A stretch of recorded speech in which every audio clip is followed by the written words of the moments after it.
কোন নারী পুরুষ যদি বিবাহের পূর্বে জেনা করে এবং পরবর্তীতে তারা যদি বিবাহ বন্ধনে আবদ্ধ হয়, তাহলে এতে ইসলামের বিধান কি? ভাইরা আমার, কোরআনে হাকিমে আল্লাহ রাব্বুল আলামিন বলেছেন, আয-যানি লা ইয়ানকিহু ইল্লা যানিয়াতান আও মুশরিকা ওয়াজ-যানিয়াতু লা ইয়ানকিহুহা ইল্লা যানিন আও মুশরিকুন। অর্থাৎ ব্যভিচারী পুরুষ সে ব্যভিচারী নারী অথবা মুশরিক নারীকে বিয়ে করবে, আর ব্যভিচারী নারীকে ব্যভিচারী পুরুষ বা মুশরিক পুরুষ বিয়ে করবে। এই আয়াতের ব্যাখ্যা কি এ সম্পর্কে বেশিরভাগ মুফাসসিরদের মত হলো, এবং হাদিসের আলোকে যেটি বোঝা যায় তা হলো, যেখানে আল্লাহ তাআলা বিধান বলেন নাই, সংবাদ বলেছেন। অর্থাৎ সাধারণত যে জেনা করে, ব্যভিচার করে, বিবাহ বহির্ভূত রিলেশন করে, হারাম সম্পর্ক করে, যেটা আজকাল যুবকদের কাছে ডাল ভাতের মতো হয়ে গেছে, আল্লাহর ভয় পর্যন্ত নাই, এটা যে করে, সে যার সাথে এটা করে সে যদি এটাতে সম্মত থাকে তো সে নিজে একজন ব্যভিচারী হয়, কোনো ভালো মানুষ হতে পারে না। অথবা সে শিরকে লিপ্ত, দুইটার একটা। ইমানদার হলে সে ফাসিক, আর মুসলমান না হলে সে মুশরিক বা আল্লাহর প্রতি ঈমান নাই তার। এরকম লোকের সাথে সে জেনা করে থাকে। এখানে আল্লাহ তাআলা সংবাদ দিয়েছেন, কেউ জেনাকারী হলে সে জেনাকারী মেয়েকেই বিয়ে করতে হবে, আর কোনো নারীকে বিয়ে করতে পারবে না। বা কোনো মহিলা জেনায় লিপ্ত হলে তিনি কোনো পবিত্র পুরুষ যার জীবনে জেনা করে নাই তার সাথে বিয়ে হতে পারবে না, এমন কোনো কথা নেই। অতএব যারা জেনা করেছেন, আল্লাহ তাআলার অবাধ্য হয়ে হারামে লিপ্ত হয়েছেন, তারা যদি বিবাহ বন্ধনে আবদ্ধ হয়ে যান এবং হারাম থেকে সরে আসেন, আলহামদুলিল্লাহ, ভালো কথা যে তারা হারাম থেকে হালালের পথে আসছেন।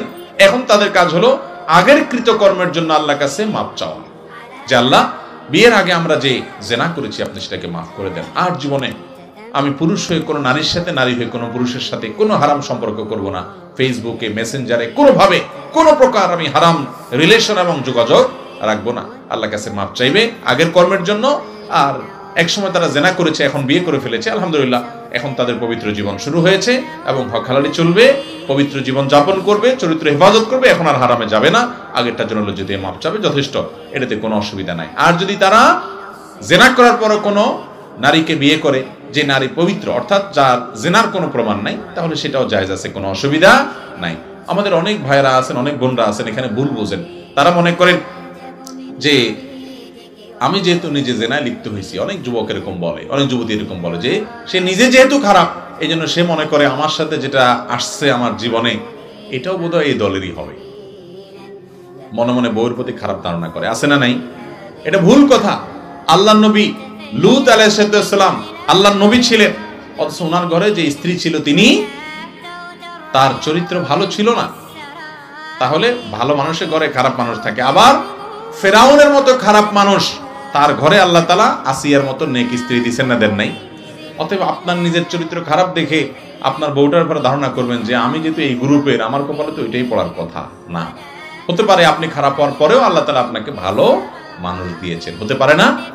অতএব নিজের জীবন সঙ্গীর ব্যাপারে বাজে ধারণা করা যাবে না। তবে জেনাকারী নারী পুরুষ তারা যদি পরবর্তীতে বিয়েতে আবদ্ধ হয়ে যায়, খুবই ভালো কথা, খুবই ভালো কথা যে তারা হালালের পথে চলে আসছে এবং আগের জন্য তওবা ইস্তেগফার করবে।